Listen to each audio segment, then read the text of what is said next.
the cradle bars comes a beckoning voice, a cinch spinning. You have no choice.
The Banshees. I'm Waiter Shins. Shins. Waiter Shins. What was before that?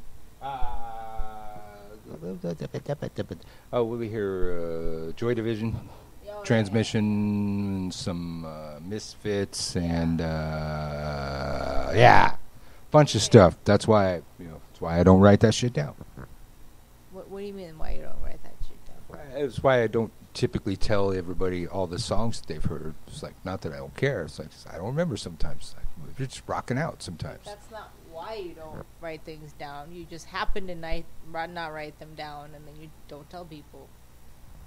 Yeah, like that. Widdershins. Radio for your spiritual side. Twisted approach to the left-hand path. And we're in the studio.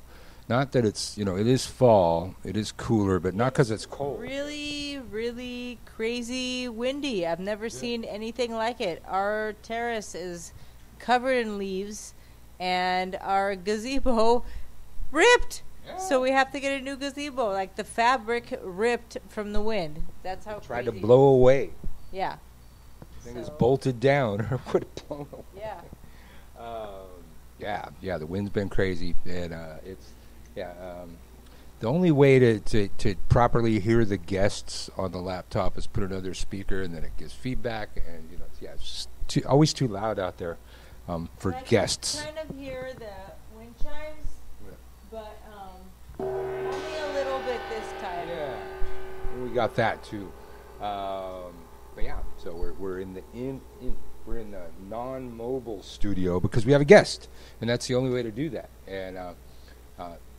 Probably like about, and our cat's up here. Our cat's chilling up here. Sabo's chilling. We're actually, in his territory right now. Yeah. He's in his he palace. thinks the Pussy Palace, and pretty soon we'll hear that that Skype ring noise that I'm gonna. Someday we're gonna have enough guests on the show or do this often enough to where I'm gonna be able to figure out how to turn off that sound. It's gonna go do do do. Do do do. So do, what's it do, gonna do. do if that sound is off? How are you gonna know someone's Well, it pops up on the screen. Oh. It's like, I don't need that sound. It's like this little So annoying window pops up. Turn the volume down.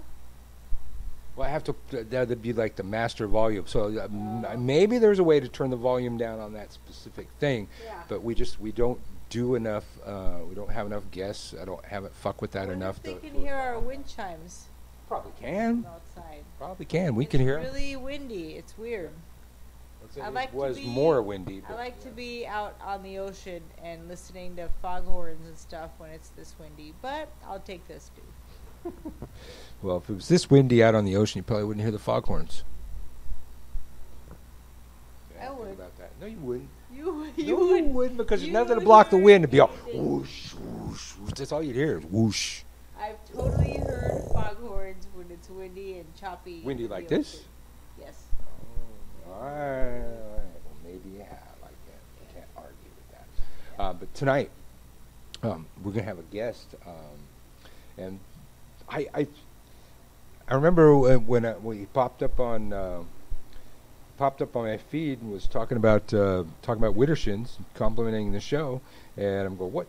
I haven't had you on the show yet? Shit, totally intended to do that, but couldn't believe that we hadn't had him on the show yet. But Sancista Brujo Luis, and he's got a different kind of practice than most people. He's got a family practice that I don't yet understand. So I'm hoping we're going to have him on the air. Maybe we'll understand about that. But it's different than the Santerias and the Ochas and the Palos, and it's like all these specific traditions. Family practice. Well, I don't know if it has a name, but it's his family practice. It's like that's when I asked him how to describe. I asked him. I said, "How would you describe your practice?" And he says, "Old family practices." That's pretty much what he said. It's like, all right, well, very few people can make that claim, and he's just got his whole thing, his whole way of doing that, and as such, he probably has less people telling him he's doing it wrong, less people fucking with him in his tradition because it's his tradition. I don't know anybody else that has it. Other people might have it. I don't really know, but I do know that although white people here in America have spent a great deal of time reclaiming the word witch and having PR campaigns to make that not a bad word in countries south of the border. No, that is not the case. In which it tends to be still a bad word, even though they have all these other traditions that are practicing similar things. So a brujo or a bruja, still not a popular name in the countries from whence he came. So I find that part interesting. He's reclaiming it. I don't know if anybody else is reclaiming it too, but in a lot of countries it's still a bad word, even in their own native language. And quarter after, any time now, he's going to be calling in. We're going to hear that annoying sound. I can at least turn down the sound on my phone. Oh, it's already pretty much down. All right. Hopefully, you won't hear that Skype sound. But he's got a book. Luz y Progreso, a handbook for developing mediums, and that's looks like that's on Amazon. And he's got another one coming out. I don't know if he's going to talk about it yet, but he might talk about it. But I know he's working on a new book that he may or may not talk about. But he's at least got that one book out there. But a handbook for mediums, God, I'd like to see a handbook on his witchcraft. If he can do that. I don't know. Maybe it's like family secrets or something that he's not allowed to write or something like that. See? So, all right, turning it down to my phone didn't do me any good. Let's see. I should have clicked the button. There you go. Let me unclick your mute button. Hello, brother. Hey, brother. How you doing? Oh, nice picture. Oh, is that your house, or are you at a shop? Look at the supply this guy's got here behind him. I It's was like at he's in a botanica. Yes, it was in the Botanica, Haitian Botanica that I used to work in Boston. Nice. Yes. Nice How you setup, been? profile picture. All right. Well, how are you? I'm doing pretty good. I'm doing pretty well. Here, just chilling, trying to stay warm from the New England weather. We've been having some crazy weather over here. Uh-huh. Well, yeah, I can't imagine. We're having crazy weather over here, but it's totally different than what you're having. Oh, no. Some days are warm, and then some days are like frigid cold. You know, fall weather, autumn weather. Yeah. I mean, fall's a serious thing over there. You know, the big changes in color. Yeah. Here, if the winds blow strong enough, the palm tree leaves kind of fall off sideways. Oh, Lord, it's really dangerous. Like allergies and stuff. Yeah. Allergy season, that kind of thing. Oh, really? Yeah. So did I? You ever been I up don't know this if you way? heard. Did I describe your practice? You know, well. I didn't hear. I just turned on right now. Well, basically, all you said to me was, family practices. So Yeah, I wouldn't really know what else to say about that.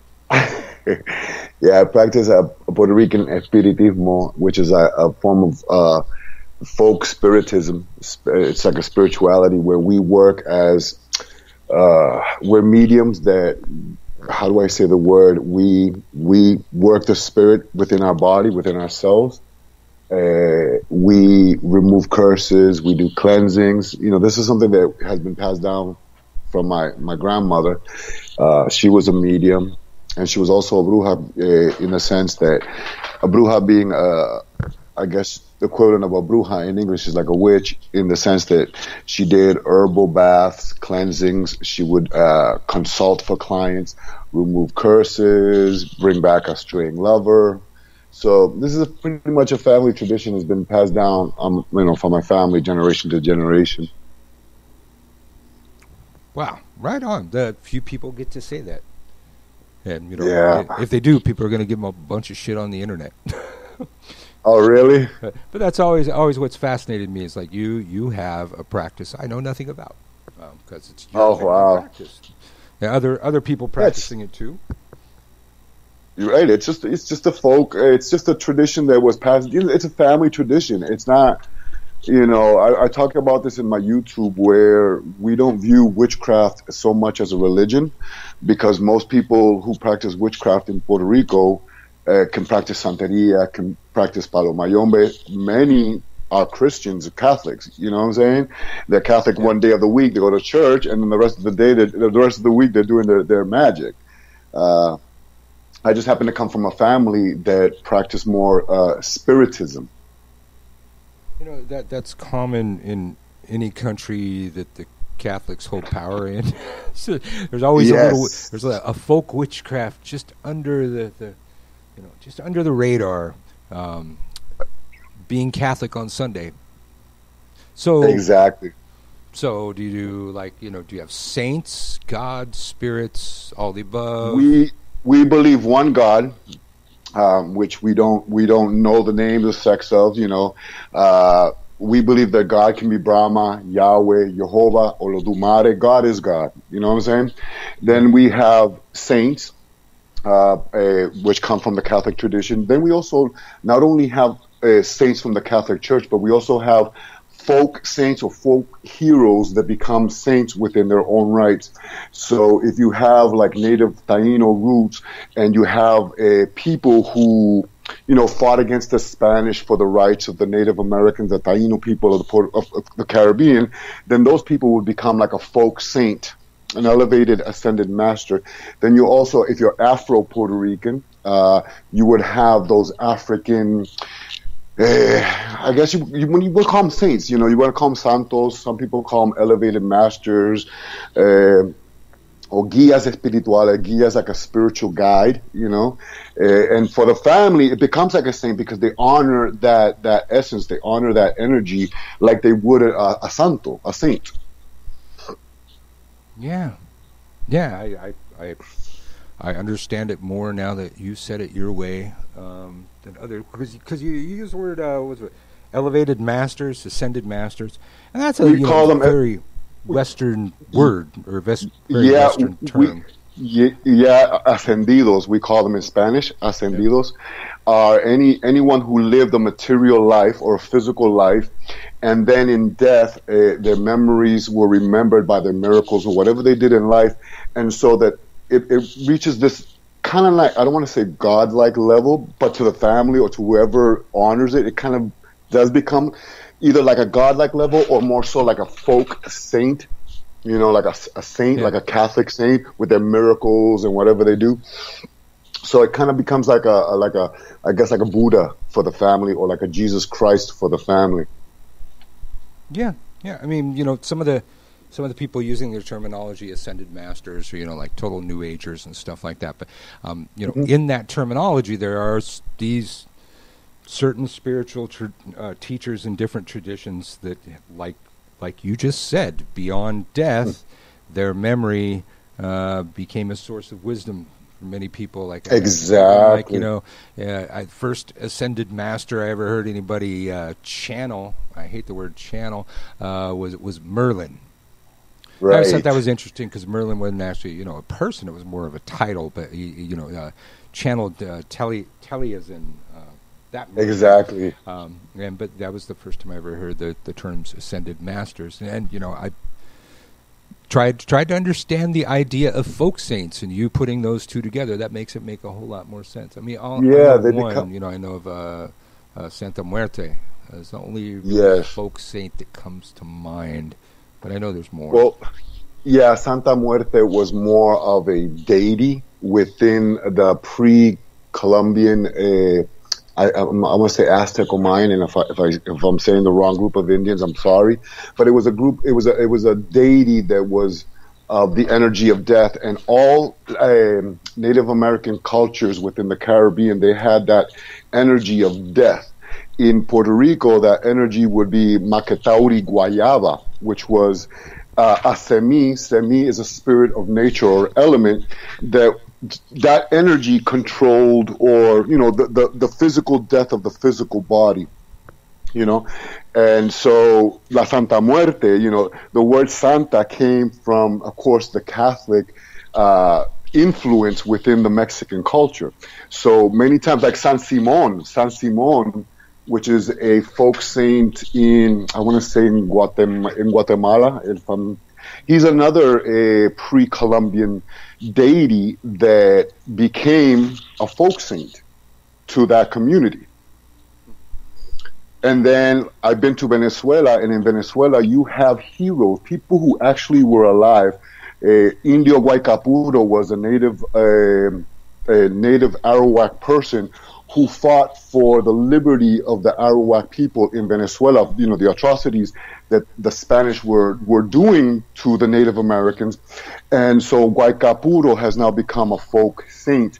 The same thing we use in the Spanish culture, we use the word negro and negra. It doesn't have that bad undertone that it does in the English language. So in Venezuela, there's Negro Felipe, which was he was a man from Congolese who was shipped into the Americas as a slave. And then when he went to Venezuela, he fought for the African rights, you know what I'm saying? For, to abolish slavery. And now he has become a folk saint in his own right. And you will see mediums or spiritual people in Venezuela that will channel his spirit. His spirit will come down. And, they lift curses, they cleanse, they give you advice, And so the way I work spiritism is it's our connection with our spirit guides, those spirits that are around us, that just because they don't have a physical body does not mean that they don't have a voice. And so they use us, the mediums, as a conduit or a channel so that we can bring these spirits down and to be able to communicate with the people, with their followers or when we do what we call sesiones, a session would be like a seance or a velada. Velada is another term for like a seance. And then we also have misas espirituales, which is like a spiritual mass. So that's pretty much what we do. You're doing a whole bunch of possession work. And so it makes sense that you had a book on being a medium. Yeah, we don't call it possession. We call it mounting. Yeah, no, it's okay. Possession for us would be when a spirit takes over your body and you have no control and it's like spiritual rape. You know what I'm saying? For us. Yeah. For Latino, we never use the word posesión. Posesión would be like someone sending a lower level spirit, because we believe magic works with a brujo or a bruja sending a lower level entity, a spirit, to mess with you, so then that spirit can possess you, we call it mounting. We call it the spirit mounts us, and we're giving the spirit yes, we call it montando un ser, montando un muerto. Possession for us it's that spiritual rape where a spirit just jumps on your body and you have no control over it. Yeah. And I've seen some people. I remember first misa when me and Marta had ours. Our Tata put away bowls upon bowls, at this little wooden bowl of rum. Just had to keep filling it up. Had to keep giving him cigars, and he was somebody else. And when we were done and the ceremony was over, he drank enough rum to kill a horse. He was not drunk anymore. No, you'll see some mediums do amazing things. It's amazing that what they do. I've seen old women, 80, 90 years old, get mounted by one of their spirit guides, and they do things that a strong man could do. I remember there was this one, we had this spiritual mass, and the first thing that I saw, it was a family and a group of people, and I saw this 13-year-old girl, and I could see that she was possessed. This little girl was possessed by this lower level entity, and I could feel it. So I wanted everyone to cleanse in front of the altar before this little girl did, and she was going to be the last one, because I knew that this lower level entity was going to make it, impossible. So she was the last person. And brother, I can tell you, this little 13-year-old girl, there was 4 strong mediums, me, another gentleman, and 2 ladies. And this girl, the spirit was so low level, so angry, so upset, that this little girl had the strength, I swear to God, of a football player. I mean, she was like pushing us and throwing us around. It was like, I don't even know how to explain it, but it was just a really strong night. Yeah. I was thinking earlier we were talking about the word you use, brujo. And brujo, that, yes. Here, America with Wicca and all that stuff, people did a whole lot of PR work to try and make witch a good word. But pretty much everywhere else in the world, it's still a bad word. Or a friend of one of our students went to Italy, and he was sporting a chimaruta, telling people he was a strega. Pointing at it, going, right? Yeah, he kept telling me strega, pointing at himself, strega, and people are crossing. Yeah, it was like crossing themselves, throwing salt over their shoulders and shit. It's like it's not a good word there. It really isn't a good. Yeah, it really isn't a good word even in Latino countries. Yeah. And so you'll even see a lot of brujos hide who they are by using the term curandera, curandero, santiguador, because they don't want the negative tone because the Spanish, the Spanish colonization in the Caribbean, they really made that word brujo or bruja, or brujeria in itself, a really just a bad thing. When brujeria, the root of brujeria in the Caribbean and in Latin America, it's not just European, because, Latinos, we are a mix of all 3 cultures. We are not a race. We are a mix of Africa, Native, and European, from Spain, or from, Spain, of course, was, before it was Spanish, it was Celtic Iberia. So then you got the Celtic influence, then you got the Roman influence. So we as a people, we are a hodgepodge. But when the Spanish were colonizing the Americas, I mean, the Inquisition was not only in Spain. You know, you think the Inquisition didn't come to the Americas. It did come to the Americas. And in fact, the first witch burnings, and I was saying that in one of my videos, the first witch burnings in the Americas happened in Puerto Rico, and they burnt witches on the stake to the 1700s. And the first witch burning in the Americas, in the United States, before Salem the witch trials of 1692, 100 years before that even happened, witches were being burnt in Old San Juan for practicing either mediumship or the traditions that they brought from Africa, or the traditions that they, like, let's say the Taino people, that they were raised in with their Taino cultures. So they were being burnt for either being a heretic or for not following the mainstream religion. So the brujeria word and brujos and brujas is still, a lot of people fear that word. They don't like that word. And so they'll hide who they are by using the word curandero, curandera, you know what I'm saying? Santiguador. Yeah, I've definitely seen that. Yes. Well, that's the thing. It's like, originally, I think Wicca was that kind of thing. It was a word that didn't exactly have a definition yet, and when you said it, for a long time, people go, what's that? And then you had a chance to tell them. But if you said witch right away, well, Dorothy, and I'll get your little dog too, and all kinds of bad imagery pops up in people's heads right away, and they needed to do some PR work. But you clearly know your history, so you brought me full circle there when you started talking about the Romans. It occurred to me when we were talking about folk saints that I think some of the first pagan gods changed into saints were when the Romans went Catholic. I think some of the first ones were in Germania, but then became a huge practice in Ireland, and they pretty much sanctified all of the Celtic deities except for the goddesses, with one of the rare exceptions was Bridget. But I think of that when we're talking about this stuff. It's like, how many countries did that idea come to bite the Catholic Church in the ass for coming up with that? Because a lot of countries, so many folk magics and so many traditions to survive while being, good Catholics. Yes, well, there was this beautiful documentary. It's called Las Marias, which is an American documentary, and it was speaking about the cult of the Virgin Mary in Latin America and all the various Latin American countries.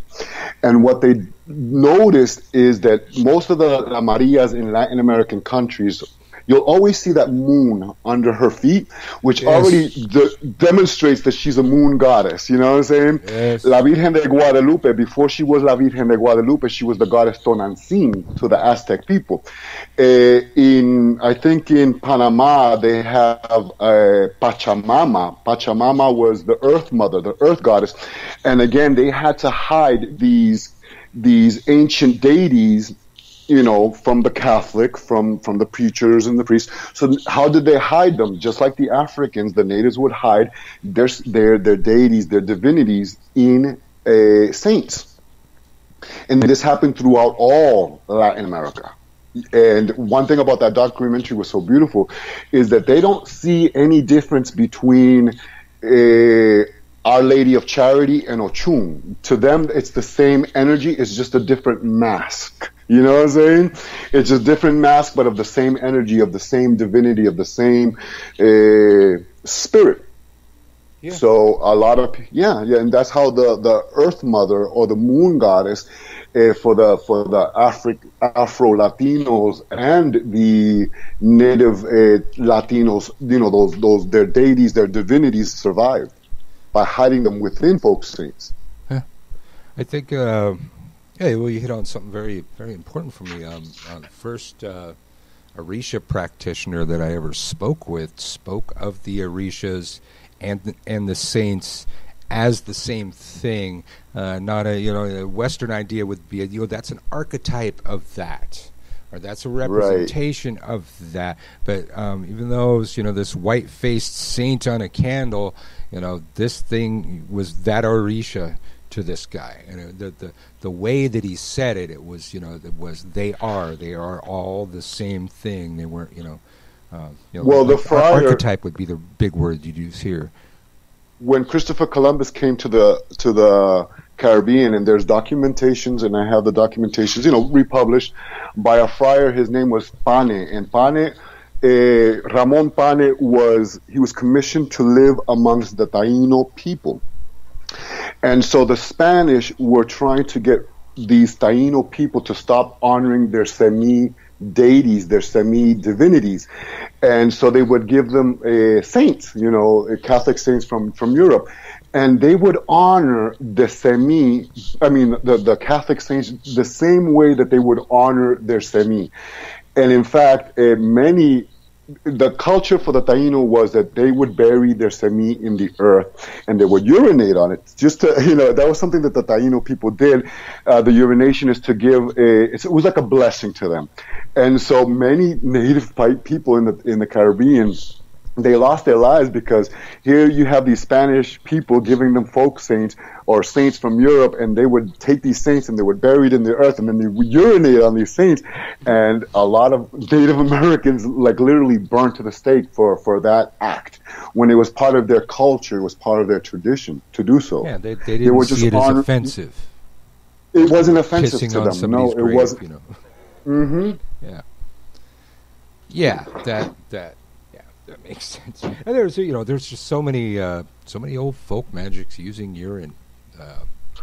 Makes sense. Oh yes, it's and it is still used today. Urine is very purifying. It cleanses. I remember the old ladies, they would put urine in their floor wash. I remember the old ladies would if anyone did witchcraft, they would urinate in a bucket and throw it on that, because urine is a very powerful chemical that comes from the body, and it's got that acid that cleanses it, that removes, Yeah. And yeah, so you'll see a lot of Latinos, they'll still use that in their magic. They're here in the chat room. Lorelei was saying, we were talking about Mary standing on the moon. Isn't that the image of the high priestess in the tarot card with the moon under her feet? I think those images are related. Yes, yeah, it is. But if you look at, that lady, look at many images of the Virgin Mary, and there's many faces to the Virgin Mary wherever you go, even in Japan. Kuan Yin, there's the ancient, I think it's Chinese goddess Kuan Yin. Now, even the Chinese are turning Catholics, but their Kuan Yin is becoming more of a Virgin Mary type thing. It's not that Kuan Yin is dying out, it's that she's transforming, she's changing to the changing of the people. And so look at I tell people a lot, look at a lot of the statues of Virgin Marys. Whenever you see a moon, you're gonna that's a moon goddess, that's a pagan goddess. Yeah. Well, that refused to die out, and so what she did is she transformed. Yes. That's what goddesses do. That whole maiden mother throne thing the Wiccans have, the goddess doesn't die, she just keeps transforming. But, if you search the world, the cultures of the world, there are, maybe a handful of sun goddesses, but there's a buttload of moon goddesses. People there's a lot. The goddess with the moon all around the earth for some reason. Exactly. And I guess it makes sense. So it does. Yeah, it does. So yeah, you have specific folk magics to your tradition. You're doing you doing plants, herbs, roots, that kind of thing, rocks. We use a lot of herbs. We use a lot of herbs in our work. A lot of herbs, from tobacco to herbs. Herbs are very sacred. The earth gives us everything. And going back to my grandmother, everything that she needed for her little trabajos in Spanish, the word spell in Spanish is called trabajo. Trabajo means work. Anything that she needed for her work, it was in the back of the garden, and she'd go, and this herb is good for this herb is good for this bath, this herb is good for removing an ulcer, you know what I'm saying? Yeah. So a lot of it has to do with herbs and understanding herb lore for healing, for curing, for cursing, for removing, even like black magic. You know, there's herbs that we use to make like spiritual baths, herbs to cleanse the house, to light up like as an incense. So a lot of herbs, we use a lot of saints. And if you look at a brujo's altar, and not just a brujo, but an espiritista or a curandero, which I was talking about in one of my last videos, a lot of, you know, people from the United States, Americans, they get confused because you will see folk saints and you will see Catholic imagery sitting alongside African statues and Native American statues and Arabians and gypsies, and, you know, and that often confuses, you know, I want to say, I guess, the neo-pagan and the Wiccan, you know, our Wiccan cousins. It does confuse them. We don't view Christianity as, to us, we viewed Christ, and I know this is going to offend a lot of people, but I remember that the old brujos would say, El brujo mayor era Jesucristo. Jesus Christ was a witch. If you read his life story, there was one part in the Bible where he was hungry. He went up to a fig tree, and there was no fruit on the tree. And he said, I curse you. From this day on, you will never bear fruit. And the next day, you know, they went to a hotel. The next day, one of his apostles, I forgot his name, said, the tree's dead. And right there, Jesus did like some magic spell. You know what I'm saying? Yeah. But if you read his life, it's pretty much the way the folk Hispanic practice their magic. Mary Magdalene had 7 demons. He cast those demons out. And you'll see a lot of brujos and espiritistas, we do cast out demons or lower level entities. Just like us, we speak with the dead. There's one part in the Bible when he went up to a mountain, and it was called the Ascension or something like that, where Moses and Elijah came down. The transfiguration of Christ. And Jesus' clothes turned white, his face transfigured, and beside him were his ancestors, both Elijah and Moses, who were dead thousands of years. So for us, we don't view Jesus as anything different than what we are. He's just an ascended master. Un espíritu iluminado, un ascendido, as we say in Spanish. All right. Let's take us a musical break really quick. What do I call you for short? Do I call you Sancista? Do I call you Luis? You can call me Luis. Do I call you Brujo? Luis is fine. Okay. All right, Luis. Let's take a little break, and we'll be back.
A new age of reason, brain treason to trick the mind. What good is searching if nothing's there to find?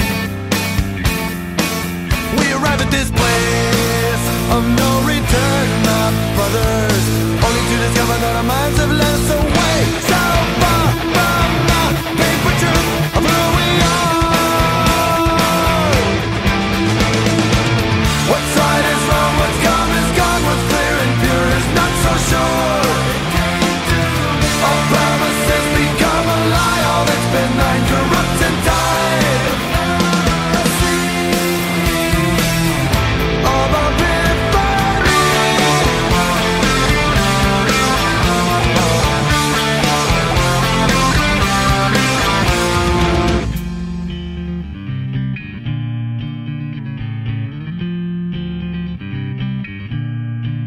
come forth, bear witness.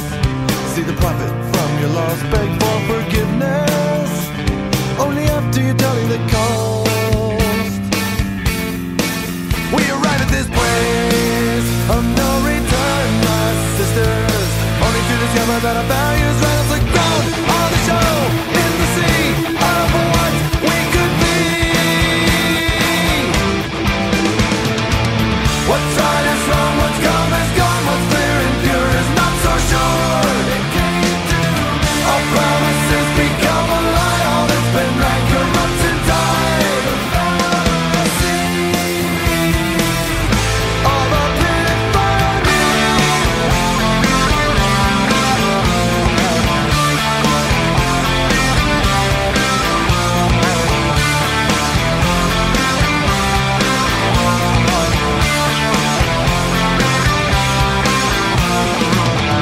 if it's real for me, do I have to prove it to you? Why do revelations fade to cold blue untruths? It's all so relative, subservient and torn on one's perspective. Yeah.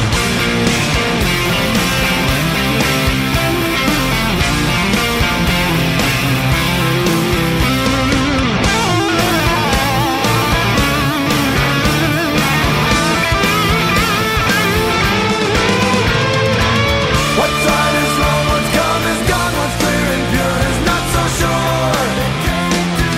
All promises become a lie, all that's been right corrupts and died. All the epiphany, all is failing me.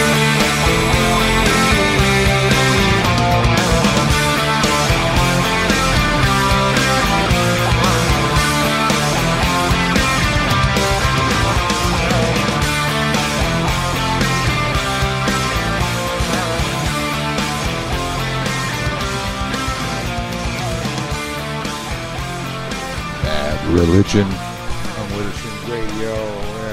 Over here before that, Into Coven from Blood Ceremony. Got a few of their tracks these days. Hopefully the next mobile broadcast, we're going to be having a whole bunch of music that I found on this Chaos Magic site. People were talking about, pagan music with some guts, that kind of thing. Be picking up some new stuff. Let's see. So we are live, if you're just joining us, with our friend Sancista Brujo Luis, talking about his practices. Brujeria. Would that be it? Does it have a name? La brujería. Good enough. La brujería. I practice brujería and spiritism. Spiritism and brujería, yes. Spiritism. So, ritual clothing, white or black? When it comes to misas or working with the spirit, I wear white. I'm a presidente de mesa. Presidente de mesa means that I'm the head of the altar or the table. So I'm always dressed in white when it comes to me working spiritually with the spirit. But when it comes for me working for a client, I just wear my general clothing, jeans and a shirt. People just like, I have this problem. I do a divination for them, find out what's my best course. And I just do what I do, like it's like any day, you know. It's just do a little trabajo, a little magical work for that person. But I just wear jeans and a t-shirt, and I do love my black clothing. I love my dark colors, but when it comes to spiritually, espiritismo, or working the altar, when it comes to seances and veladas, that's when I wear white. Okay. Why? Why? Well, white is a purifying color. Yeah, white is a purifying color. It represents all the spectrums in the color of the universe. And it's more, it helps you, well, first of all, to attract spirits of light. You know, when I'm working with a client, especially in a seance, it is good to be, white, to be clean, to be, pure, and to attract those forms of energy. When it comes to black, I'm not saying black is not a bad thing, because you'll see a lot of priests, even in the Christian religion, Wiccans and Hebrews, they wear black. Black is very protective. It's a color that I can use because I don't want to attract an energy to my body. So black is very protective in that way. But when it comes to, I want to attract a spirit, like let's say I'm doing a seance and I want to attract or invite a spirit to use my body to communicate, then I want to use that white because it draws positive energy. It draws the positive spirit into the body to use me as a host so that I can better help the individual. Nice. That's a better answer than most. Yes. So we're, what are we, mid-October roughly right about now, getting into November. Yes. What's that all about in your tradition? Octubre is the month of, October 31st is the beginning of the season of the dead, the season de los muertos. And it doesn't end on October 31st. Actually, on November 1st is el Dia of the Saints, of all the saints. And again, that could be a Catholic. It depends on the brujo. It could be a Catholic folk saint. It could be a native a saint. It could be an African saint. And then on the second is el Dia de los Muertos, and that's when we feed our dead. You know what I'm saying? We prepare a nice little meal or altar where we give them their offerings, what they enjoyed in life. And then it's dying out. Sadly to say, it's dying out because a lot of Latin countries are turning very westernized. But you'll still see people who still use the whole month of November to do misas and veladas for the dead during that month. Yeah, well, that one's that's universal too. I don't know why. Yes. Why it is. Like, I think, you're Puerto Rico, so you're more, this hemisphere. But right. a lot of the Latin countries, they're further down towards the equator, and kind of made sense for my northern ancestors once they saw the sun go down and then disappear and not come up for 3 days. Like, well, that was really dark times. That was like the time of the dead. And so it made sense. But everybody seems to have those similar ideas all around the planet. Right. And I don't know if the Catholics kept them alive in some places, or because they have was it All Saints Day? Right. The first, second, one of those days. But they've adopted those ideas too a long time ago. Yeah, and it's funny because even like I want to go back to the native Taino people of the Caribbean. They viewed September, October as the time of death because it was hurricane season. You know what I'm saying? And these people didn't have houses like we did. They literally had to hide in caves to survive. If they didn't, the semilla of the hurricane would consume their village, and a lot of people would die. What happened a couple of years back with Hurricane Maria. I mean, this is not something new. This always has happened in the Caribbean. So they viewed that time as a time of death. And then coming May is a time of rebirth. That is when the spirits would come back. The spirits that have passed on, that were dead, they could be reborn again. they can come back into the human form. So these, parts of these things have, we have adapted into our culture today. Yeah, and most places seem to have that in common, except Australia. They're backwards. Oh, really? Australia's backwards. Their right. Their season Yes, of death is by our May 1st, and their season of life is our October 31st. So, total backwards. Well, both seasons have to do with the dead, because for us, May 1st, we gather water because that's when the dead are coming back. And the water, the waters that hit the plants is giving life. The dead is coming back into life, while now this season is when we can communicate with the dead. The veil is open, so they both, in a way, have to do with the dead and our interaction with them. When Western traditions, they kind of miss that part. The veil's thin on October 31st, but it's also equally thin April 29th. On May. Yeah. Oh, yes. Yep. April 29th. Exactly. The best time to gather water is we take, May Day, la primera lluvia de mayo, as we say in Spanish culture, because that water has that energy of the dead. It's going to give life. It's going to give new life to what's going to come. So it's good for purifying, for cleansing, for receiving blessings. Doing that same thing in Ireland. And, yes. Similar purposes, but also, like beauty and stuff. I think that's more the May morning dew. I think the May morning dew is for beauty. You rub it all over your face, that kind of thing. Yes, el rocío de la mañana, same thing. And those things did come from Spanish culture, because you understand that the Spanish culture, they were Celtic before the Romans came in. 90% of Spain and Portugal was Celtic. And then the Romans came and all that. But a lot of the Celtic traditions, you will notice one thing about Spain that's very interesting and I don't know if you ever saw the movie Pan's Labyrinth, which is a beautiful movie.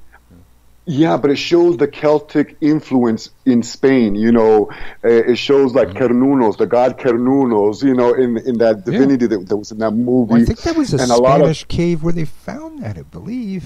The Cernunos painting. Yes. So you'll see a lot of that. Yeah, you'll see a lot of the Celtic influence in a lot of Spanish from Spain, their form of witchcraft. Mm-hmm. Well, I think a lot of most Americans have very short memory. And I've always, tried to point out, there's this map I saw before America was America, when we just, they had their colonies over on the East Coast, and so there was like America, and then right up the middle of the country was France, and then the west side of the country was Spain. And these colonial forces held those pieces of land for a very long time before this all became America. The influence of those cultures in those areas, it makes sense. There's probably plenty of people that didn't go away. Spanish people that just didn't leave now that it wasn't Spain. French people that didn't just leave now that it's not France. They're up in the hills doing their shit. Probably didn't even know the country had changed. Didn't even know, this isn't France anymore. Shit, I didn't know. Nobody gave me exactly. But people forget, the influence of those other cultures. Yes, the Native Americans were here. But these were the first people dominating the Native Americans and taking their shit away, was these three colonial forces. And they left behind a whole lot. They did. Something that we're still feeling today, 500, 600 years later, we're still feeling that energy of what they did, the atrocities of what they did. You still feel it in the Native American communities. One of the highest community suffering of depression and alcoholism are Native Americans. So you still feel that energy from 500 years back. It's still, playing itself. The atrocities that happened 500 years, that didn't disappear. It's still here. Yeah, well, people can't, heal from that kind of stuff. No. Until there's acknowledgement first. Exactly. Until the other side acknowledges, there's never going to be healing as long as people are just going to deny. What was that Al Gore book, the Inconvenient Truth? Inconvenient Truth. Right. Yeah, that happened. That happened. Exactly. I've said that a lot of I remember reading a lot of what happened to Native American children when they were, colonizing this land. And one of the practices that were really common was if they spoke their native tongue in school, they hit the kid with a ruler. And they would break the child of speaking their native tongue, and this was a colonial method of breaking a person's culture. And Yes. I remember reading that. I'm going, well, God, that's what the British did to the Irish. That's the same thing. That's why Irish was almost a dead language for so long, is because it was beaten out of children in school by the dominating forces. So it's like they practiced those techniques closer to home, and then brought them over here and used them on another culture because they worked back there. But it's just like, yeah. And the sad thing is, you'll see that again. You see it even today in modern cultures, and that's why it's good to know your history, to understand all parts of what makes Michael Michael. A lot of people see Michael as being a white man. Well, no, Michael's more than just a white man. Michael has Celtic roots. I'm sure he have other roots that you don't know. Me being Puerto Rican, I mean, I'm legally blind, but when I always was into the culture of Celtic, and a lot of people think that was, I love Celtic music. And I remember when I went to get my eyes checked, he said, "You have something that only Celts have that's in the Celtic tribe. Do you have any Irish blood?" I'm like, "No, I don't." But I remember on my mother's side, even though we're Puerto Rican, my father's side was Indian. They were the Indian people, the native people. But my mother's side were the blue-eyed, blonde-haired Spanish. Germanic. They believe Germanic and Spanish. And so you understand that. And understanding my spiritual frame, the spirits that I honor, I get to understand who I am and all my cultures and what makes me who I am. Why do I like Native American spirituality? Why do I like Celtic music? Why do these things draw to me? Because, in a way, I'm honoring my spirit guides, my ancestors. Which makes me me. Yes. Their particles are in your DNA at the very least. They are Ancestors in your are DNA. with you, man. Scientifically. They are. And I was just, as we were talking here, I remember hearing something on the radio the other day. So I looked it up really quick, but sure enough, it is what I heard. The midterm elections coming up, right? All across the country. Well, in Colorado, they apparently have their second chance to abolish slavery. They have not abolished slavery, according to this article. And I knew there were some backwards ass fucking states that only recently abolished it. But I thought, I don't know why I thought that in this day and age that it had been abolished. But yeah, maybe that's what Kanye was on about. That's crazy. That's insane. Yeah. So this day and age, still, it is. It is sad. It's sad. And all the Hoodoo people just came from Colorado. They were there. All the what? For all the Conjure Gala. We just had that. Oh, in Colorado. okay, gotcha. A place where slavery is, I guess technically still legal or still on the books. Exactly. Wow. So I think it was you one day. I think it was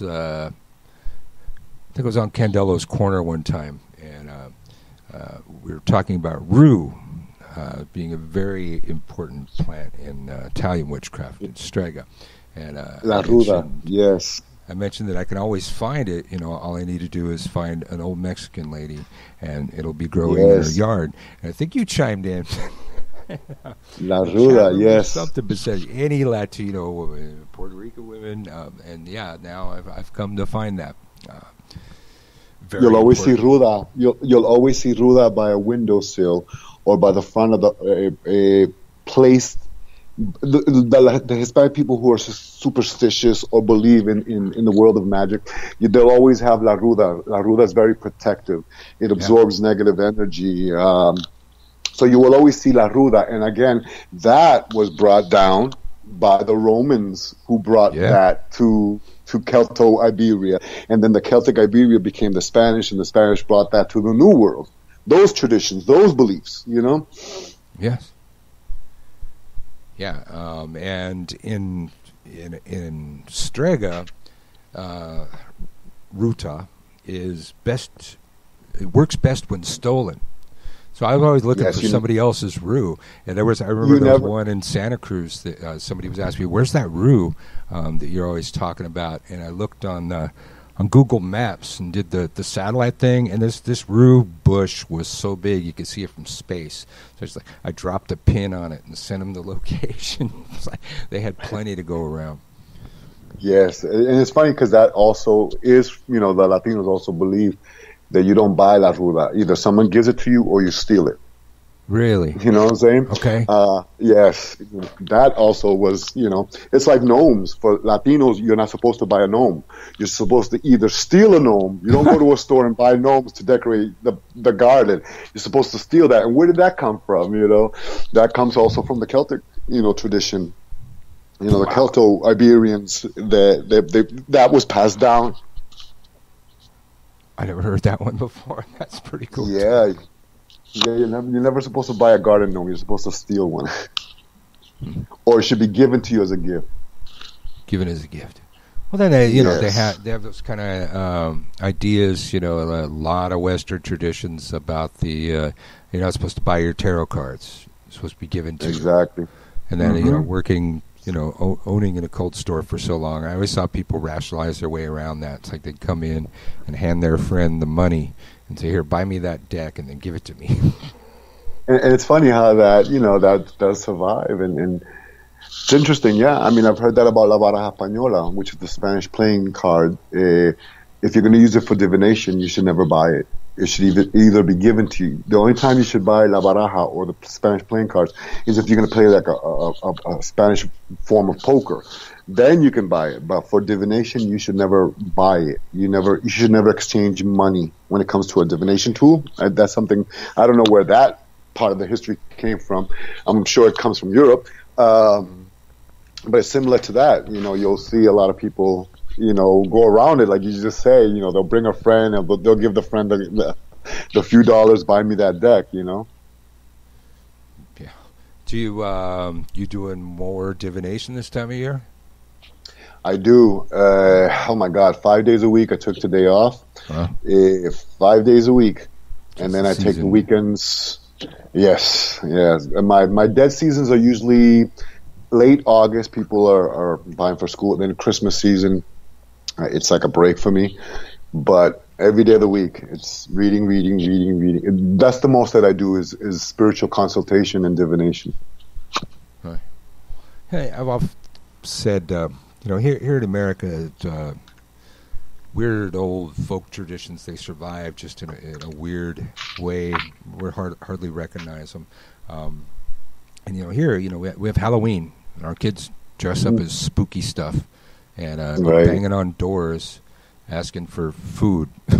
Which, yes, in a lot of cultures, that's what your ancestors are doing that time of the year. You better give them some food.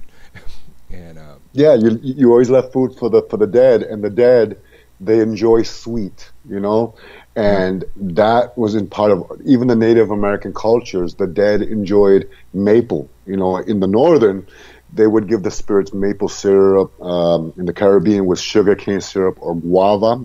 The dead enjoy sweet, and it's funny that is not only just a native part, because you'll see that in Europe, where the candy, giving out, little kids the candy on Halloween that has ancient pagan roots, that you would give the dead something sweet to sweeten the dead in your favor. You know what I'm saying? Yeah. And it's funny how that's survived today, and it's transformed and it's changed, to modern Halloween, but it has ancient pagan roots.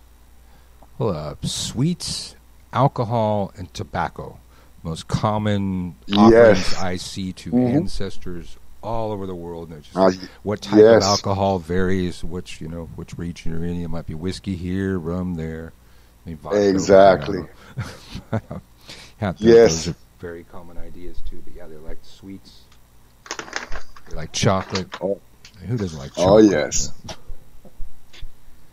Yeah, and I've often thought that's just like our our children here playing the ancestors in a weird way. Going door to Yeah, door. they don't know it, and that's what they're doing. It's like they're playing that role of the dead, and they're knocking at your door. The dead comes in the dead. Often, when you see the dead, we call it in spiritism, we call them the peri-spirit. The peri-spirit, the best way to explain this peri-spirit is if you were to pass away and God protect you and your spirits protect you, but if you were to pass away in a forest fire or in fire, then your brain will recognize that. So when you manifest as an energy, you will often manifest with either those fire marks. So the Halloween costume it's part of that as well, the hideous masks and all that. And so you give the sweet to the dead, kind of to sweeten the dead in your favor. Yeah. See that all over. Honey, molasses, maple syrup. Whatever you got. Agave syrup, maybe? I don't know. Exactly. Who knows? Yeah. Whatever you got.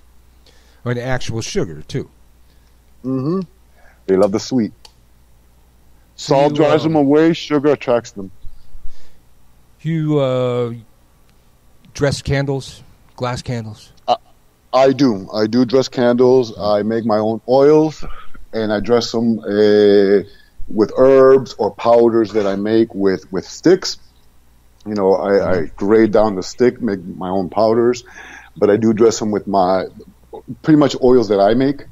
I'm not a big fan of going to purchase oils, you know what I'm saying? Unless it's an essential oil and I'm going to wear it myself. I mean, they're good if you want to go out and buy an essential oil and you know what it's good for, then fine.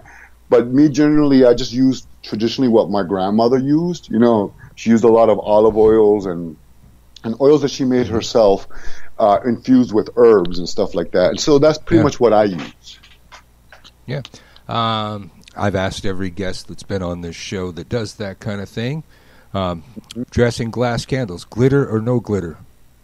I don't use anything glitter. Right. The only time I think I ever used glitter was on Lucky Rice. That's the only time.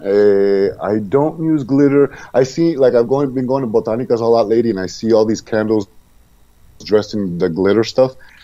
The only time I've ever used glitter was in Lucky Rice, you know what I'm saying? Yeah. And that's about it. Yeah, I've seen glitter. I've seen like those big star things, big, like almost rhinestone-looking things. They're so big. Beyond glitter, it's just like, it's plastic. Yeah, I'm not a fan of it. I don't think it's good for the earth. It's not good for the environment. And so, like I said, the only time I use it is, and it's a couple of pinches, and that's about it in my rice to attract, money, which I add other things. I add, real money, real currency, and other ingredients to it, and just to give it that little sparkle. I don't know why I do that, but that's the only time you will ever see me use glitter. I'm just not a fan of it. Yeah, I don't know how it became so common, and it's being that it's plastic, it's an insulator. It doesn't transmit energy, so it's like it doesn't exactly. If I could see a usefulness, maybe I could look past the toxic, burning plastic part, but I don't see its usefulness. I think it would actually hinder some things. So, exactly. but some people want that kind of thing. So I started using cake glitter. I found almost all the colors are available in cake glitter, and that's just sugar sweetening them up. Yeah. Exactly. No, I don't ever remember any of the old ladies ever using any of that kind of stuff. Everything was made at home. The baths were made at home. The floor washes were made at home. Botanicas, they figured out what a botanica was when they migrated to New York and to Miami, to Florida. In the Caribbean, that didn't exist. Everything that we needed for our spiritual work, our trabajos, was in the back, in the woods, or in a field somewhere. And you went and gathered it. Yeah, often I've seen in other traditions, they gather several ingredients for a spiritual bath based on their proximity, like, based on how close they are to that building. not Right. necessarily for their standard magical practices that are going to be in, some Cunningham book or something like that. But it's more, those are the planets of that place. That's the place where you need to do that thing. So they have the energy for that place. Does that make any sense? Right. Yeah. In God, I always think of this. It was supposed to be a druid piece of druid poetry. And it was the fruit closest to the vine is always the sweetest. The sweetest, yes. I heard many translations, but one person said well, it's because the fruit grown in that place is perfectly acclimatized to that place. So you eat it while you're at the vine, and it's the perfect fruit for that place at that time. It's That's true. deep. That's poetry.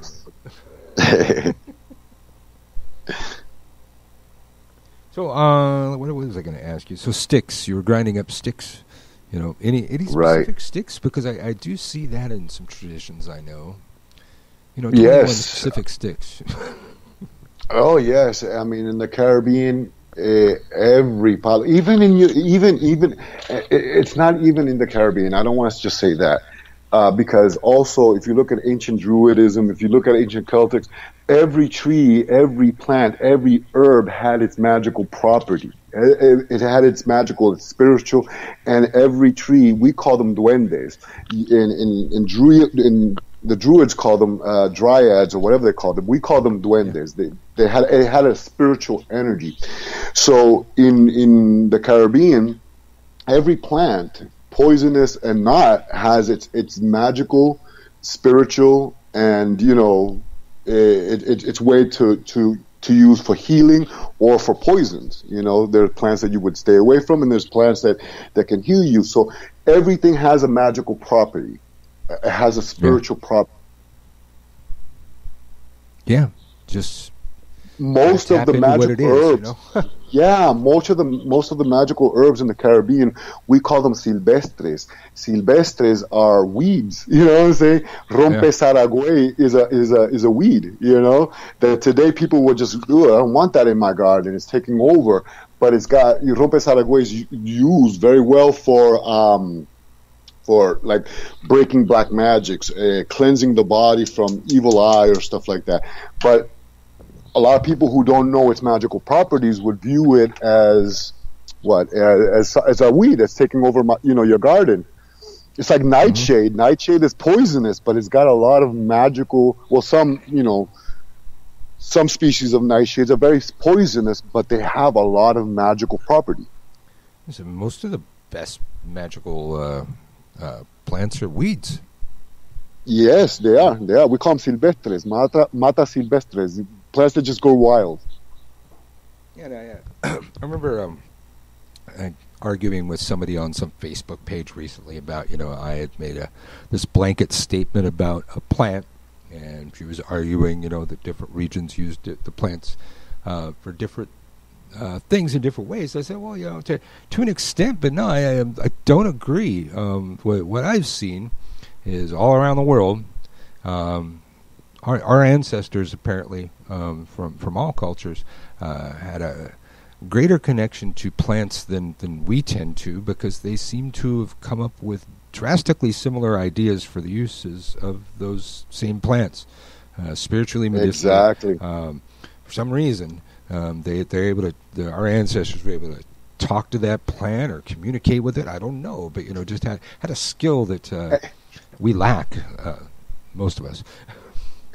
It's true. No, I'm with you there, because I go to Puerto Rico and my mother is like, "Oh, that plant is good for that." And I'm like, "Wow, Mom," because I'm like, I see half these plants in this, the plants that grow wild in the rural Puerto Rico. They got like snake plant, all over the island, and they use it as like to shut somebody up in Puerto Rico, like an enemy. And over here, people just use it as a plant to decorate a corner of the house,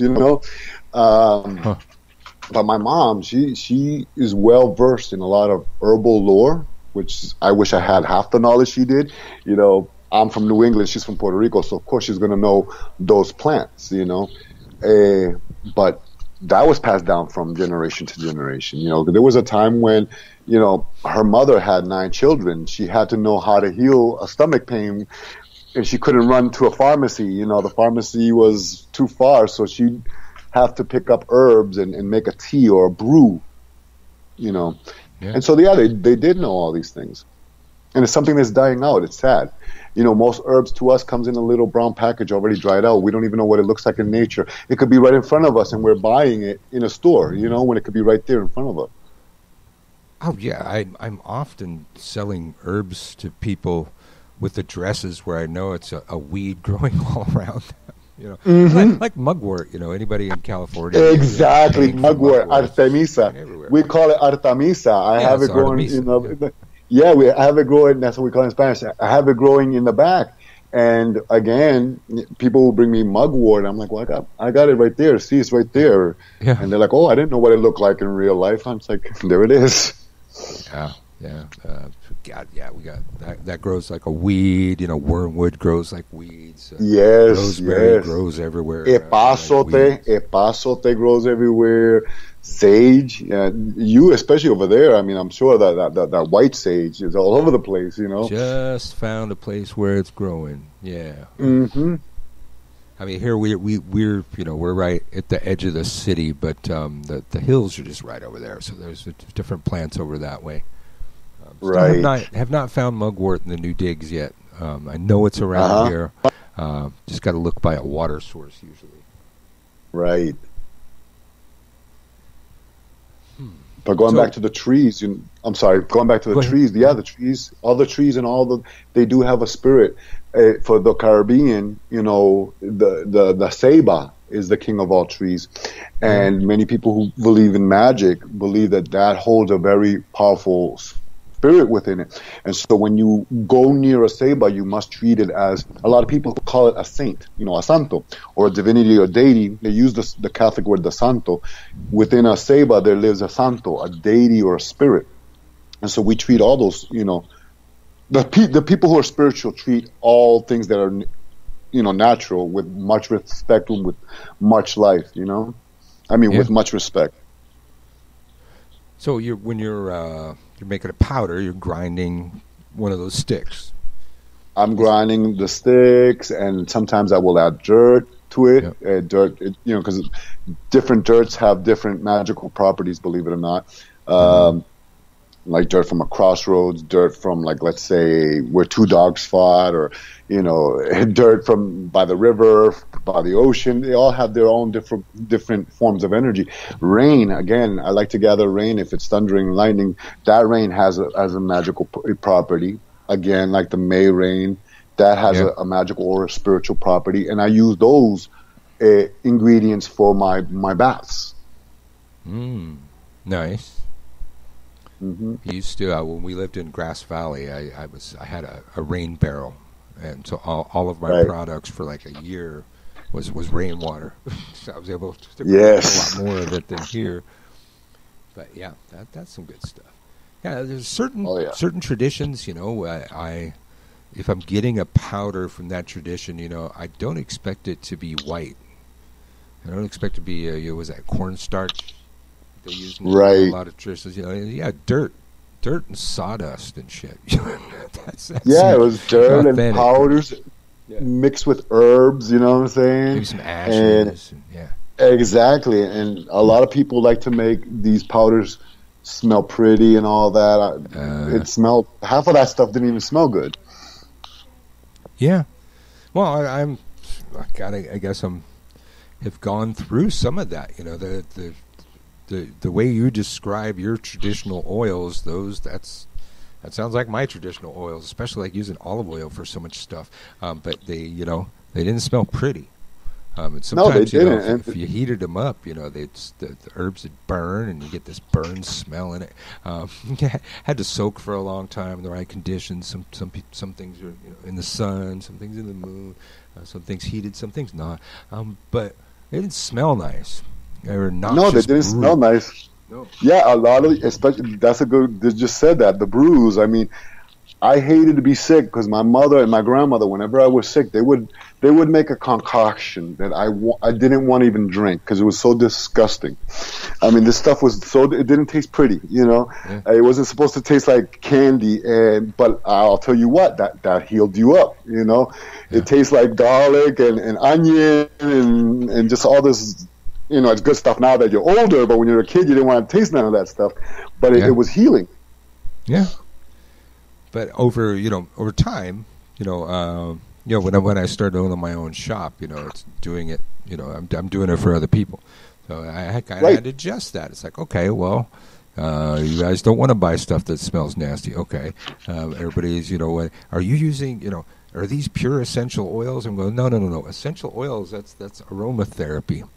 It's a whole different thing that we're dealing with here. But eventually, ended up, like a lot of people, having to put a few drops of essential oils over the top of the noxious brew to make it smell pretty. Right. That's what the market wants, And that's what they want. We call it microwave witchcraft. They want it easy, they want it quick, and they want it to smell. They want the package to look pretty. And brujeria, witchcraft, don't even get me started on the pretty packages. Yeah, brujeria and witchcraft was never pretty. It was never pretty. You know what I'm saying? It was a bunch of ladies.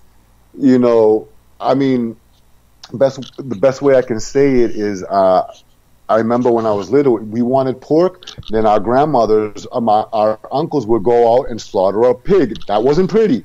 And then they would clean the blood out, and then they would make the blood sausages and whatever. None of that process was pretty. It might taste good, but it wasn't pretty, Yeah. But that's just the way they did it. And so the same thing with when it comes to magical powders and herbs and all that stuff. A lot of that stuff is like, it was kind of like, I mean, today it's really watered down to what it used to be. The way they would do the things. It was like they would use animal parts or like candles. They would use. We used to use velas de cebo. Velas de cebo are tallow candles, which was a candle made out of the fat of a pig. You know what I'm saying? Yeah. I heard of they that. would make this candle. Yeah, they would make this candle for that, and they would use that a lot in their like magic against like dark magic or protection and stuff like that. But a lot of days people don't want to use it. They'd rather just use a wax candle. Yeah. Oh, that's some old school stuff right there. Yeah, everything wasn't pretty. Oh yeah. Believe it or not, every time I like to make I like to get the pig fat from the market, and I like to boil it down, melt it down, and I make a candle out of it. I put it in one of those. Like, let's say I have a leftover glass jar of something, peanut butter jelly or jelly or something. I just put that lard in there, put a wick, let it dry out, and it becomes a candle. And I use it in my spiritual work. It doesn't smell good, but it's not supposed to. Yes. Yeah. I hear you. I don't know. I liked the noxious brews myself. I don't know. It's the stink made you know it was working. You said it right there. You knew that when Grandma was coming with that disgusting thing to go down your throat, it wasn't going to taste good, but it was going to make you feel better. You know what I'm saying? Exactly. We want everything to taste like Vicks. I don't know, some cough drops or something like. We want everything to taste pretty and sweet and nicely packaged, and that's not the way magic was. Yeah. Let's see your book. Luz y Progreso. Did I say it right? Or Luz? Yes, Luz y Progreso, Light and Progress. A handbook for developing mediums is on, Amazon, right? Amazon Prime. Yes, it is. $21.95. You said, I don't know if you were going to talk about the new book, but I do know you're thinking about working on something. I want to work on another book. I want to get another book out. It's going on 5 years since I published that first manual. Oh, wow. Really? Yeah, 5 years. And I didn't think it was going to sell as much as it did. One thing about that book, I never really sat down and read my own book. I just don't read. I know what I wrote, so I don't need to go back to read it. So I asked up a couple people, what do you think I should write about? And I sent out a survey, and a lot of people sent me some interesting topics that they would like to see in a future book. But I do have, at least two more books in me that I want to get out there before I close that chapter in my life and then move on to other things. But I want to work on another book for the 5th anniversary of that, which I'm going to hopefully focus on that this coming winter. Sweet. Looking forward to that. Let's see, you got a YouTube channel. Yes, I do. How do they find that? It's named just like it right here, Sancista Brujo Luis, simple like that. You can go check it. It has to do with a lot of my spirituality, my spiritism. You will see me do a spiritual work. I like to review old books on. I love books of magic. I ever since I was little, when kids were collecting comic books, I was like intrigued with collecting books of magic. You know, one of my first books. Yeah, one of the first books that I ever got. I was 13 years old. I went to the library with my school, and I found Paul Husson's Mastering Witchcraft I forgot the name of it, and I stole it. I was a 13-year-old. I stole that. I put it in and I walked out of the library with it. And that's the kind of witchcraft that I like. You know, it's always intrigued me. But yeah, so that's what my YouTube channel is about. It's just about what interests me or who I am, what my spirituality is, what my magic is. It has to do a lot of the works that I do. I get a lot of people who comment and say, "Oh my God, my grandma used to do that," because I want to chronicle how it was done before. I don't want these traditions to die out, to be forgotten. And so you'll see me do, I don't know, maybe I'll do like a bath or something, and I'll put all these ingredients. You know, today it's so easy to go to a store and buy a pre-made bath. Yeah. And like I said, in the olden days, we didn't have that. We would make that with the flowers and the herbs that grew in the garden. And so that's what my channel is about. It's just traditional spells and formularies and recipes, and again, reviews on books that I might enjoy and stuff like that. Yeah. Well, and a lot of people are going to the store, and when they're looking for a bath, they're expecting like bath salts. See right. Herbs and stuff. They don't know what to do. I hear you. Oh Lord, no, yeah. Mm-hmm. A lot of my baths, all my baths have herbs. Excuse me, they have herbs. I might add colognes, perfumes. I'll add colognes, perfumes, powders. I simmer it or I squeeze it in and then I strain it out. A lot of people want these beautiful colored baths because it supposedly has to do with the aura. All my baths are one color. There's like this gray, green color. I don't add food coloring to it. It's the natural herbs and all that to it. Yeah. And so you got a website where you're selling your oils and stuff? I don't sell anything. No, believe it or not. The products that you see me make I'm a local brujo. I have a community that comes to me. Walk-in traffic. Yeah, they come to me and they need either a curse lifted or a cleansing or me to pray over their head or laying of the hands, whatever it may be. I do it. I don't have a webpage. I never marketed myself like that. Because I'm busy as it is, being this local brujo, Right on. Well, it's a rare thing these days. Classic, old school. Right. Huh. Well, Sancista Brujo Luis, thank you for coming on the show. You got anything else coming up? I've got a couple of things coming up. I know that I will be Salem, New Hampshire. If anyone's in New Hampshire, I will be in a speaking panel there, which is this coming Sunday. They're celebrating Samhain, Halloween, and so I'm going to be speaking there. I was asked, I still haven't heard anything more about it, but I was asked to go to New Orleans for St. John's Eve to speak on spiritism, and I'm still waiting on that. And when I do hear about that, then I'll definitely promote that in my YouTube channel. But nothing much except for hopefully getting these books out and getting them published. We are waiting for them. Yeah, I've never been to New Orleans, but I'm presenting at Hex Fest this year. So coming in August, probably going to melt. Well, brother, don't wear. If you go to New Orleans, much respects to New Orleans. Wear sneakers, okay? Sneakers. Don't wear open toe shoes, okay? It's a beautiful city, but the streets are filthy, dirty. But it's a beautiful city. Okay. I don't think I have any open-toed shoes, but Good. Don't do that. all right. Well, thanks for coming on, brother. Thank you very much. I appreciate it. Okay. All right. You are listening to Widdershins.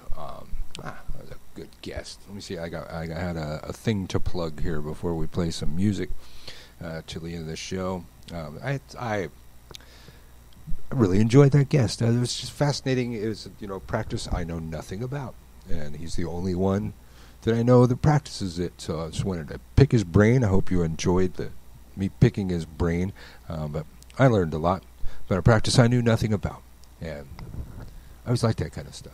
Let's see. Oh, I forgot to turn that off. Okay. Let's see. Hexfest. Oh, yes. Got to plug Hexfest. Hexfest is coming again. Just happened, but August 9th to the 11th, 2019. Hexfest, a weekend of witchery in old New Orleans. Join in the magic. Tales of the Crescent City of New Orleans stretch back over the centuries. It is an enigmatic place where voodoo, hoodoo, Christianity, and witchcraft and even Christianity blend at the crossroads of spiritual power.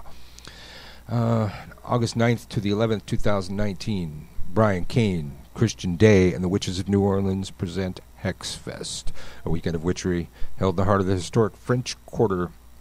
The conference opens with riverboat ritual and dinner held on an authentic steamboat in the Mississippi River, followed by 2 full days of workshops, drumming, and ritual at the Bourbon's Orleans Hotel, a venue riddled with a history of hauntings.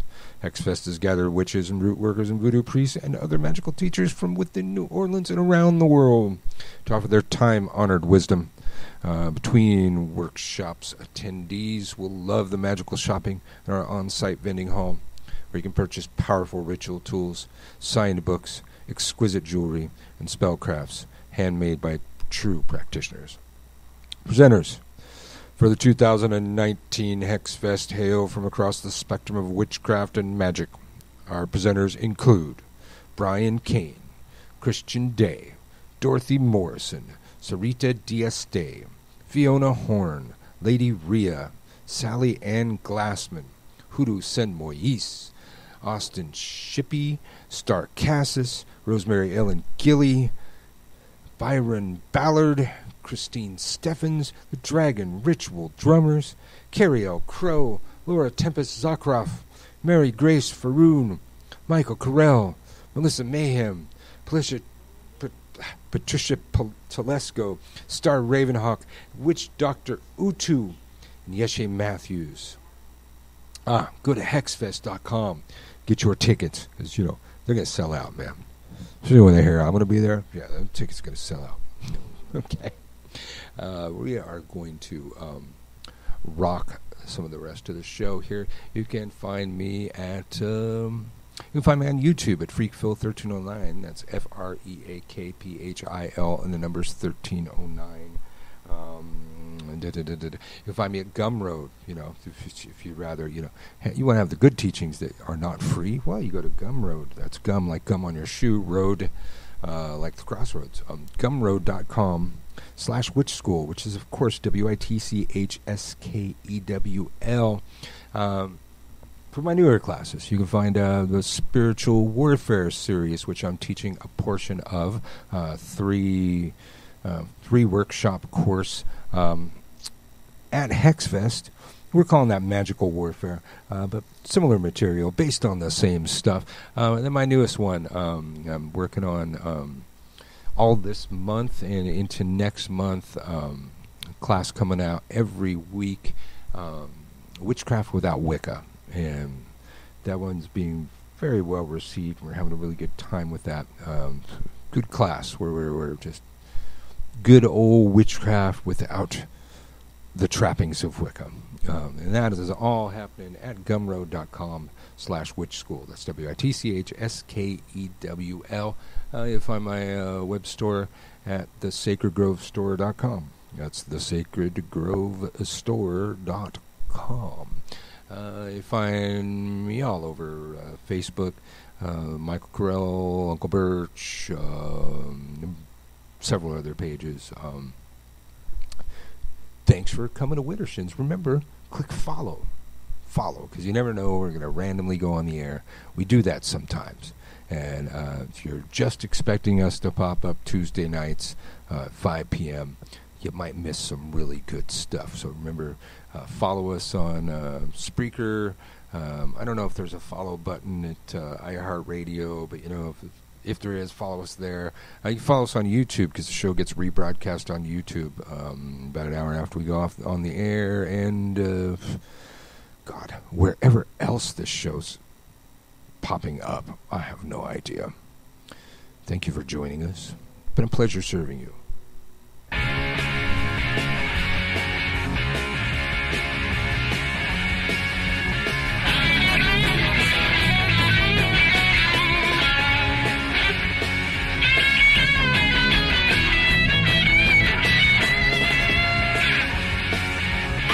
Walking cheetah with a hide full of napalm. I'm a runaway son of the nuclear A-bomb. I am the world's forgotten boy, the one who searches and destroys. Honey, gotta help me, please. Somebody gotta save my soul. Baby, detonate for me. Look out, honey, 'cause I'm using technology. Ain't got time to make no apology. So radiation in the dead of night, love in the middle of a firefight. Honey, gotta strike me blind. Somebody gotta save my soul. Baby, better take my mind. And I'm the world's forgotten boy, the one who's searching to destroy. And honey, I'm the world's forgotten boy, the one who's searching only to destroy. Hey!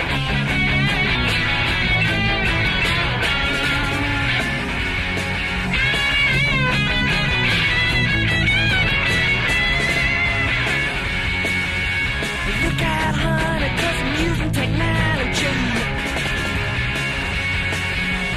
Ain't got time to make no apology. So radiation in the dead of night, love in the middle of a firefight.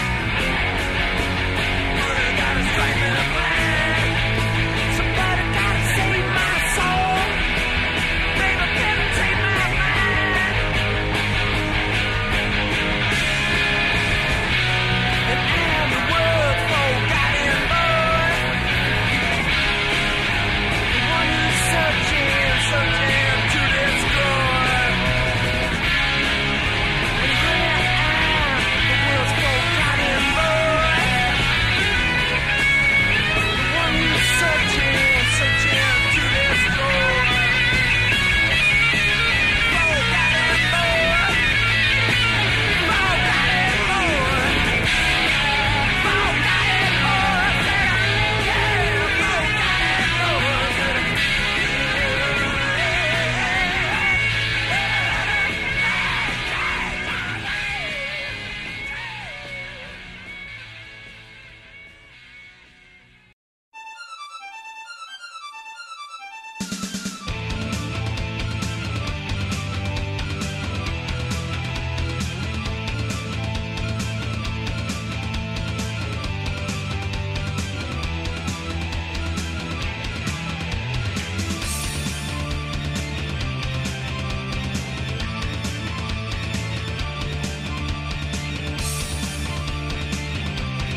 Of all the money that e'er I had, I've spent it in good company.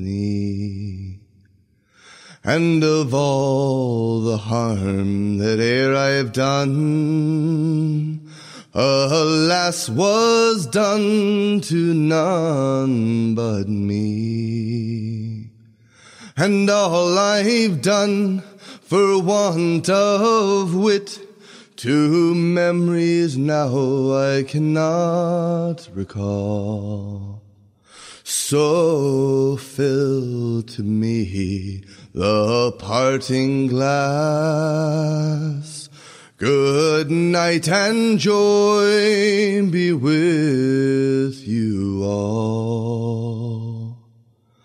Of all the comrades that e'er I had, they're sorry for my going away. And of all the sweethearts that e'er I had, they wish me one more day to stay.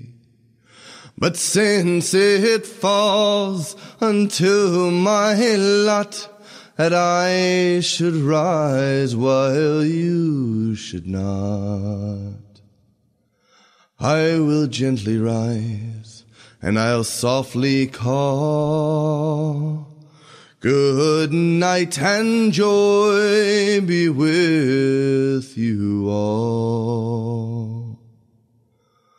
Oh, if I had money enough to spend, and leisure time to sit a while, there is a fair maid in this town that surely has my heart beguiled.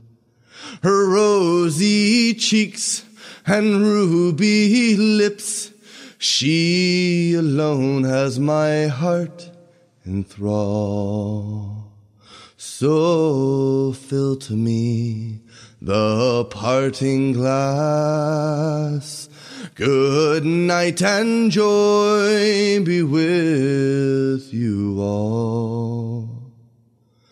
But since it falls unto my lot that I should rise while you should not, I will gently rise and I'll softly call. Good night and joy be